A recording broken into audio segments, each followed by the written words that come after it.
Okay ಬೀಗ್ರ ಜೊತೆ ನಾನು ಹಂಗೇನೆ ಅವ್ರ ಹತ್ರ ಇವ್ರ ಹತ್ರನೇ ವಿಚಾರಿಸ್ಕೊಳ್ಳೋದು. ಬೀಗ್ರ ಹತ್ರ ಮಾತಾಡ್ತವ್ರೆ. ಹೌದು ಇವಾಗ ಅವ್ರು ಮಾತಾಡ್ಸಕ್ಕೆ ಯಾರು ಬರಲ್ಲ. ನೀನು ನಿಮ್ಮ ಹುಡುಗಿ ಹತ್ರ ಮಾತಾಡ್ದೇನಪ್ಪ? ಸುರಿ ಆಗ್ತಾರೆ ಇರ್ಲಿ ಬಿಡಿ, ಖುಷಿಯಾಗಿ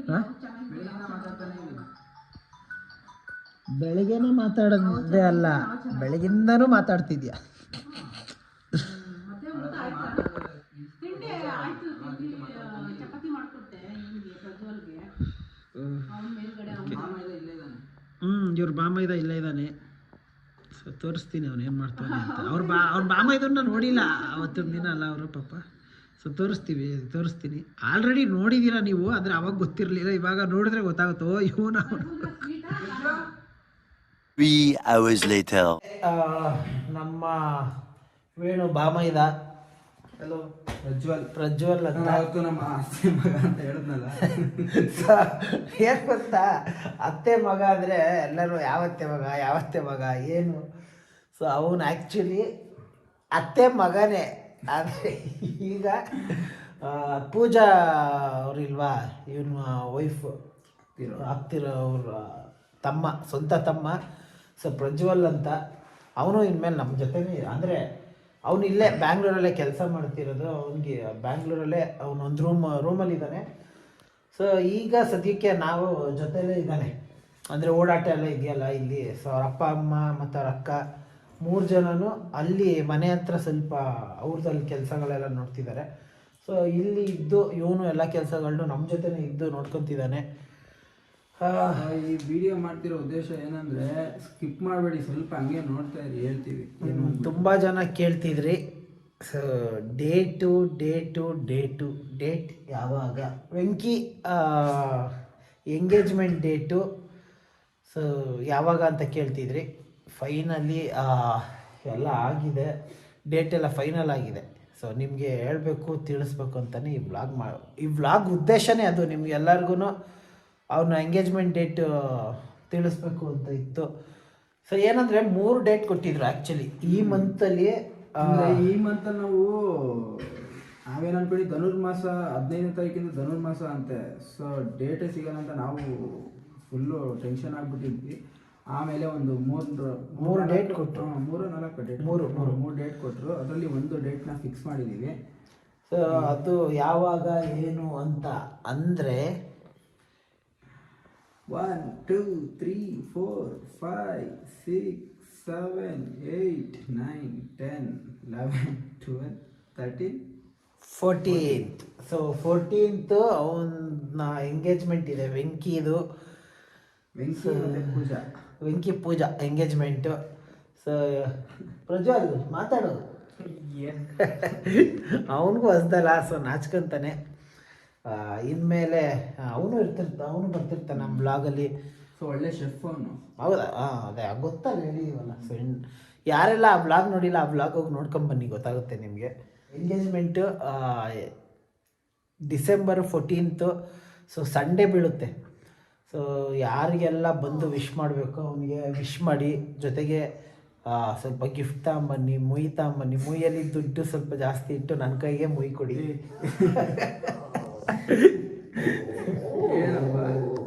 ಅವನು ವಿಶ್ ಮಾಡ್ತಾವನೆ. ಸರಿ ಎತ್ಕೊಳ್ಳ, ಅವನು ಎತ್ಕೊಬೇಕಂತೆ. ಇನ್ನೊಂದು ಏನು ಗೊತ್ತಾ, ನಮ್ಮ ವೇಣುಗೆ ಮದುವೆ ಆಗ್ತಿರೋದು ಅಷ್ಟೇ ಅಲ್ಲ, ನಮ್ಮ ಚೆರಿಗೂ ಕೂಡ 2 ಹೆಣ್ಣು ಜೊತೆ ಮದುವೆ ಆಗ್ತಿದೆ.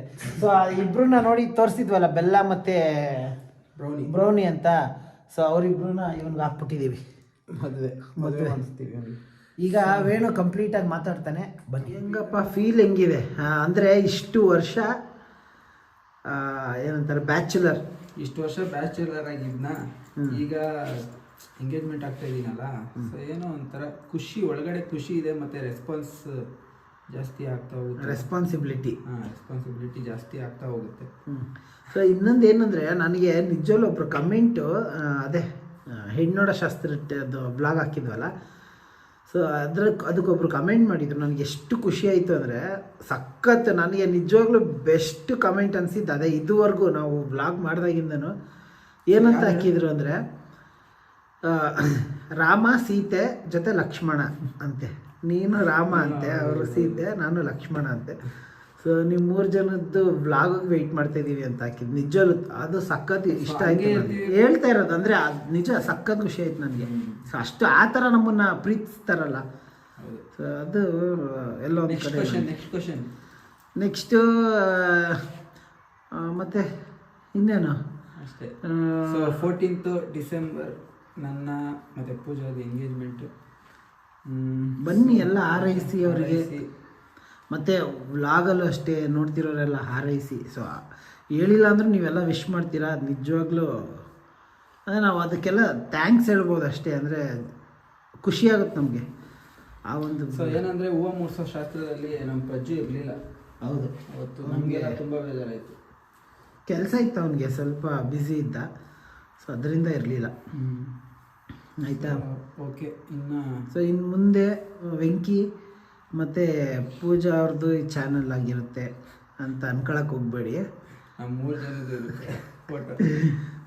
ಇಲ್ಲ ಅಂದರೆ ಗೂಡು ಅಂತಲೇ ಇರುತ್ತೆ, ನಮ್ಮ 3 ಜನದ ಫೋಟೋ ಇರುತ್ತೆ. ಆಮೇಲೆ ಅವನ ವೈಫ್ ಬಂದಮೇಲೆ ನಾವು 4 ಜನದ ಫೋಟೋ ಆಗುತ್ತೆ. ಸೊ ಓಕೆ, ಒಟ್ಟಿನಲ್ಲಿ ನಮ್ಮ ವೆಂಕಿ ಇಷ್ಟು ವರ್ಷ ನನ್ನ ಜೊತೆ ಜಂಟಿಯಾಗಿದ್ದ, ಈಗ ನಾನು ಒಂಟಿ ಮಾಡಿ ಅವನು ಜಂಟಿ ಆಗ್ತಿದ್ದ. ಓಕೆ, ಇನ್ನು ನಾವು ಈ ವ್ಲಾಗ್ನ ಇಲ್ಲಿಗೆ ಎಂಡ್ ಮಾಡ್ತೀವಿ. ಸೊ ನೆಕ್ಸ್ಟ್ ಶಾಪಿಂಗ್ ಮಾಡೋ ವ್ಲಾಗ್ ಎಲ್ಲ ನಿಮಗೆ ತೋರಿಸ್ತೀವಿ. ಅಲ್ಲಿವರೆಗೂ ನೋಡ್ತಾ ಇರಿ. ಮತ್ತು ಇನ್ನೂ ದಯವಿಟ್ಟು ಸಬ್ಸ್ಕ್ರೈಬ್ ಮಾಡ್ಕೊಳ್ಳಿ, ನಮ್ಮ ಚಾನಲ್ನ ಸಬ್ಸ್ಕ್ರೈಬ್ ಮಾಡಿ. ಇನ್ನೂ ಒಳ್ಳೊಳ್ಳೆ ವ್ಲಾಗ್ ಆಗ್ತಾ ಇರ್ತೀವಿ. ಸೊ ನೆಕ್ಸ್ಟು ನಿಮಗೆ ಎಂಗೇಜ್ಮೆಂಟ್ದು ಮದುವೆದು ವ್ಲಾಗ್ಸ್ ಎಲ್ಲ ಬೇಕು ಅಂದರೆ ಬರಬೇಕು ನೋಟಿಫಿಕೇಶನ್, ನೀವು ಕ್ಲಿಕ್ ಮಾಡಿ. ಮಾತಾಡಿ ಈಗ. ನಂದೇ ನಾನು ಹೇಳಿ ಈಗ. ಒಳ್ಳೆ ಹುಡುಗಿ, ಒಳ್ಳೆ ಹುಡುಗ, 3 ವರ್ಷ ಚೆನ್ನಾಗಿರಿ, ಬಾಳಿ ಬದುಕಿ ಅಷ್ಟೇ. ಇನ್ನೇನು ಹೇಳಕ್ಕೆ, ನಾವಿನ್ನೇನು ಹೇಳಕ್ಕೆ ಸಾಧ್ಯ? ನೀನೇನಾರು ಹೇಳು. ಅದೇ ಇಬ್ಬರು ಮದುವೆ ಆದಮೇಲೆ ಚೆನ್ನಾಗಿರಿ, ಜಗಳ ಮಾಡ್ಕೊಂಡೇ ಇರಿ. ಇಬ್ಬರು ಒಳ್ಳೆಯವರಿದ್ದೀರ. ಆಮೇಲೆ ಅಷ್ಟೇ, ಒಳ್ಳೆ ಮನೆಗೆ ಬರ್ತಿದ್ದಾಳೆ ನಮ್ಮ ಅಕ್ಕ. Thank you. ಒಳ್ಳೆ ಮನೆಗೆ ಆಮೇಲೆ ಇನ್ನೊಂದೇನಂದ್ರೆ ಬರ್ತೀನಿ. ನಿಜವಾಗ್ಲೂ ಅವ್ರದ್ದು ಅಷ್ಟೇ, ಅವ್ರ ಅಪ್ಪ ಅಮ್ಮನ ನಿಜ ನಾನು ನಿಮ್ಮ ಅಪ್ಪ ಅಮ್ಮನ ನೋಡಿದ್ನಲ್ಲ, ಸಖತ್ ಇಷ್ಟ ಆಗೋದು ನನಗೆ. ಅವ್ರ ಅಪ್ಪ ಅಮ್ಮನೂ ಅಷ್ಟೇ, ಅವ್ರ ಮನೆತನೂ ಅಷ್ಟೇ. ಹೇಳ್ತಾರಲ್ಲ, ಒಳ್ಳೆಯವ್ರಿಗೆ ಒಳ್ಳೆಯವ್ರು ಸಿಗೋದು ರೇರು. ಸೊ ಅದು ಒಂದು ನಮಗೆ ಆ ರೇರಲ್ಲಿ ನಾವು ಒಬ್ಬರಾಗಿದ್ದೀವಿ. ಹೌದು. ಸೊ ನಿಜ ಇದು ಈಗ ಅಮ್ಮನ ರಿಯಾಕ್ಷನ್ ಕೇಳೋಣ. ಅಂದರೆ ಅಮ್ಮ ಅವ್ರ ಫೀಲಿಂಗು, ಡ್ಯಾಡಿ ಫೀಲಿಂಗು. ಸೊ ಬನ್ನಿ. ಅಂದರೆ ಆ ಹುಡುಗಿ ಬಗ್ಗೆ ಅಂದರೆ ನೋಡಿ ಅವ್ರ ಜೊತೆ ಎಲ್ಲ ಮಾತಾಡಿದ್ರಲ್ಲ, ಸೊ ಅವ್ರಿಗೆ ಏನು ಖುಷಿ ಇದೆ, ಇವಾಗ ಮಗನ ಮದುವೆ ಆಗ್ತಿದೆ, ಎಂಗೇಜ್ಮೆಂಟು. ಸೊ ಅವ್ರ ರಿಯಾಕ್ಷನ್ ತಿಳ್ಕೊಳ್ಳೋಣ ಬನ್ನಿ. ಸೊ ಬಾಗಿಲು ಹಾಕ್ಬಿಟ್ರೆ ಒಂದು ಸ್ವಲ್ಪ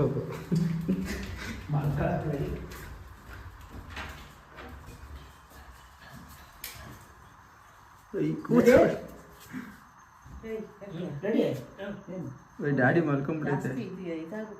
ರೆಡಿ, ಒಂದು ನಿಮಿಷ ನೋಡ್ತೀಯಾ? ಕಳಿ ಅಮ್ಮ ಕೇಳಿ ಸಾಕು. ನಿಮಗೆ ಹೆಂಗಿದೆ ರಿಯಾಕ್ಷನ್? ಅಂದರೆ ಇಷ್ಟು ವರ್ಷ ನಿನ್ನ ಮಗನ ನೋಡಿದ್ದೆ, ಈಗ ಮದುವೆ ಆಗ್ತವನೆ, ಮತ್ತು ಹುಡುಗಿ ಬಗ್ಗೆ ನಿನ್ನ ಅಭಿಪ್ರಾಯ ಏನು? ಏನು ಅನ್ನಿಸ್ತಿದೆ? ನಿನ್ನ ಫೀಲಿಂಗ್ ಏನು? ಹೆಂಗಿದೆ? ಹುಡುಗಿ ತುಂಬ ಒಳ್ಳೆ ಹುಡುಗಿ, ಅದಕ್ಕೆ ನನಗೆ ಇಷ್ಟ ಆಯಿತು, ಒಪ್ಕೊಂಡೆ. ಮತ್ತು ಇನ್ನೊಂದು ಏನಂತಂದರೆ ತುಂಬ ಖುಷಿ ಆಗ್ತಾ ಇದೆ. ಮಗನ ಮದುವೆ ಅಲ್ವಾ, ಮಗನ ಮದುವೆ ಸೆಟ್ ಆಯಿತು ಅಂತ ಖುಷಿ ಆಗ್ತಾ ಇದೆ. ಒಂದು ಎಂಗೇಜ್ಮೆಂಟ್, ಮತ್ತು ಹುಡುಗಿನೂ ಒಳ್ಳೆಯವರು, ಅವ್ರ ಅಪ್ಪ ಅಮ್ಮ ಅವ್ರ ತಮ್ಮ ಎಲ್ಲ ಒಳ್ಳೆಯವರು, ಒಳ್ಳೆ ಫ್ಯಾಮಿಲಿ. ಅದನ್ನು ಮಾತ್ರ ಮಾತಿಲ್ಲ, ಅಷ್ಟು ಒಳ್ಳೆಯವರು. ಹಂಗಾಗಿ ನನಗೆ ಇಷ್ಟ ಆಯ್ತು, ತುಂಬ ಇಷ್ಟ ಆಯಿತು, ಒಪ್ಕೊಂಡೆ. ಏನು ಮಾತಿಲ್ಲದೆ ಒಪ್ಕೊಂಡೆ. ಖುಷಿನ ಆತ್ಮಲ್ಲಿ. ಅಯ್ಯೋ ನಮ್ಮ ಅಮ್ಮ ಆಮೇಲೆ ತುಂಬ ಜನ ಕೇಳ್ತಿದ್ರಿ ವೆಂಕಿದು ಲವ್ ಮ್ಯಾರೇಜ್ ಅರೇಂಜ್ ಮ್ಯಾರೇಜ್ ಅಂತ. ಅದು ಅವರಿಬ್ಬರೇ ಕುತ್ಕೊಂಡು ಮಾತಾಡಿದ್ರೆ ಚಂದ. ಸೊ ಅವರಿಬ್ಬರೇ ನಿಮ್ಗೆ ಸಿಗ್ತಾರೆ ಪರ್ಸ್ನಲ್ಲಾಗಿ. ಅವ್ರದ್ದು ಎಂಗೇಜ್ಮೆಂಟ್ ಆದಮೇಲೆ ಅವತ್ತಿನ ದಿನವೇ ನಾನು ಹಿಡಿದು, ಅವರೆಷ್ಟೇ ಬ್ಯುಸಿ ಇದ್ದರೂ ಅವರಿಬ್ಬರಿಗೆ ವಿಡಿಯೋ ಮಾಡಿ ನಿಮಗೆ ಆ ಒಂದು ವ್ಲಾಗ್ ಬಿಡ್ತೀವಿ. ಸೊ ಅವ್ರ ಬಾಯಲ್ಲೇ ಕೇಳಿ ಅದು. ಸೊ ಗೆಸ್ ಮಾಡಿ. ತುಂಬ ಜನ ಲವ್ ಮ್ಯಾರೇಜ್ ಅಂತಿದ್ರಿ ತಪ್ಪು, ಅರೇಂಜ್ ಮ್ಯಾರೇಜ್ ಅಂತಿದ್ರಿ ತಪ್ಪು. ಸೊ ಎರಡರಲ್ಲಿ ಏನೋ ಒಂದು ಆಗಿರುತ್ತೆ, ಒಟ್ಟಿನಲ್ಲಿ ಗೆಸ್ ಮಾಡಿ. ಸೊ ಅವ್ರ ಬಾಯಲ್ಲಿ ತಿಳಿಸ್ತೀವಿ ಅಲ್ಲ ನಮ್ಮ. ಓಕೆ, ಖುಷಿಗೆ ಒಟ್ಟಿನಲ್ಲಿ ತುಂಬ ಖುಷಿ. ನಮ್ಮ ಮನೇಲಿ ಎಲ್ಲರಿಗೂ ಖುಷಿಯಾಗಿದ್ದಾರೆ. ಖುಷಿ ಅಂದರೆ ತುಂಬ ಖುಷಿ. ಡ್ಯಾಡಿ ಮಲ್ಕೊಂಬಿಟ್ಟಿದೆ, ಇಲ್ಲಾಂದ್ರೆ ಡ್ಯಾಡಿ ಹತ್ರನೂ ಹೇಳ್ತಾ ಇದ್ದೆ. ನಿಮ್ಮ ಡ್ಯಾಡಿ ಫುಲ್ ಖುಷಿ ಆಗ್ಬಿಟ್ಟವ್ರೆ. ನಮ್ಮ ಮನೇಲಿ ಎಲ್ಲರೂ ಖುಷಿ ಆಗ್ಬಿಟ್ಟಿದ್ದಾರೆ. ಸೊ ಇನ್ನು ಅದೇನು ಕೂಡ ಅವಾಗಿಂದ ನನಗೆ ಫೆಬ್ 14th ಅಂತಾನೆ ವ್ಯಾಲೆಂಟೈನ್ಸ್ ಡೇ ಅವಳ ಬರ್ತಡೇ ಅದು. ಹೌದಾ? ಅವ್ರ ಬರ್ಡೇ ಕೂಡ ಫೆಬ್ 14th. ಸೊ ಓಕೆ, ಈಗ ನೆಕ್ಸ್ಟು ನಾವು ಇಲ್ಲಿಗೆ ಈ ವ್ಲಾಗ್ನ ಎಂಡ್ ಮಾಡ್ತೀವಿ. ನೆಕ್ಸ್ಟ್ ಎಲ್ಲರೂ ಖಂಡಿತವಾಗ್ಲೂ ಡಿಸೆಂಬರ್ 14th RIC ಅರ್ಸಿ. ಸೊ ಯಾರಿಗೆಲ್ಲ ಅವ್ರಿಗೆ ಬಂದು ವಿಶ್ ಮಾಡಬೇಕು, ಖಂಡಿತ ಬಂದು ವಿಶ್ ಮಾಡ್ಬೋದು ನೀವು, ಅಲ್ವಾ? ಓಕೆ, ಈ ವ್ಲಾಗ್ನ ಇಲ್ಲಿಗೆ ಎಂಡ್ ಮಾಡ್ತೀವಿ. ನೆಕ್ಸ್ಟ್ ವ್ಲಾಗಲ್ಲಿ ಒಂದು ಹೊಸ ಕಂಟೆಂಟ್ ಜೊತೆ ನಿಮ್ಮೆಲ್ಲರ ಮುಂದೆ ಸಿಗೋವರೆಗೂ, ಅಲ್ಲಿವರೆಗೂ ಸೊ ಸಬ್ಸ್ಕ್ರೈಬ್ ಮಾಡಿ. ನಾವು ಹಾಕೋ ಪ್ರತಿ ವಿಡಿಯೋ ನಿಮಗೆ ಬರಬೇಕು ಅಂದರೆ ಸಬ್ಸ್ಕ್ರೈಬ್ ಮಾಡಬೇಕು, ಸಪೋರ್ಟ್ ಮಾಡಬೇಕು. ಓಕೆ, ಈ ವ್ಲಾಗ್ನ ಇಲ್ಲಿಗೆ ಎಂಡ್ ಮಾಡ್ತೀವಿ. ನೆಕ್ಸ್ಟ್ ವ್ಲಾಗಲ್ಲಿ ಒಂದು ಹೊಸ ಕಂಟೆಂಟ್ ಜೊತೆ ನಿಮ್ಮೆಲ್ಲರ ಮುಂದೆ ಸಿಗೋವರೆಗೂ bye bye, take care, love you all. Love you all.